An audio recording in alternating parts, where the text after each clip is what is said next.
Actually, it works pretty well if you just keep after it.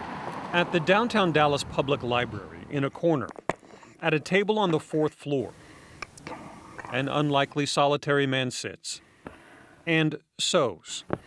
And this repetitive motion is actually very calming. His name is Charles Piano, and he works alone. We'll see, I'm doing Van Gogh pictures now. But he will tell his story. This one took 4 weeks. This one to anyone who will stop and listen. I'm going to sell myself out of this ditch I'm in. The ditch he was in was this one, a tent city underneath I-30. It's where he ended up homeless after his wife died. She passed. I just had a hard time of it. Probably a little depression set in. The library gave him a daytime roof over his head and a place to sew some of that depression away. Suicide, that wasn't an option for me. I was going to make do, so. I saw him in the library and saw him working on the library some director sewing, approached him and soon became a good friend. He's really a spark in the library. And soon she had a spark of her own. And then I had the idea that I wanted him to make a quilt for me. There you go. And with that quilt and more, Charles is trying to support himself with his art full-time. Yeah, I won first place. His work has won a blue ribbon at the State Fair of Texas. He sells his work as fast as he can sew.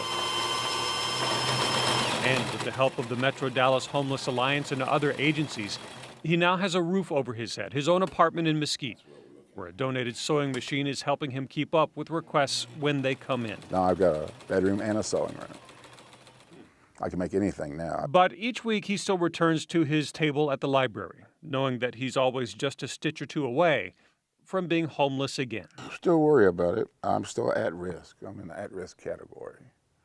But I see a way out of it. A way out with a needle and thread, hoping his business will get big enough someday so he can hire and help some of his homeless friends and maybe repair the image of the homeless along the way. I'm trying to show that we can do something else besides panhandle.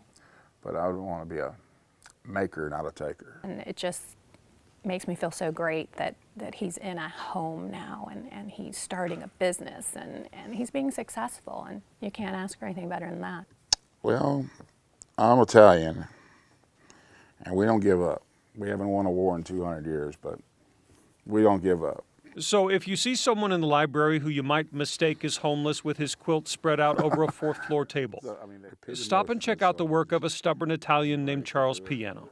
Okay, good talk with you. He's not homeless. He's just a guy stitching his life back together, one quilt at a time. Life's up and down, right? It's bounce or break, and I'm not going to break. I want to bounce. I've been doing it, and by God, I'm going to keep after it.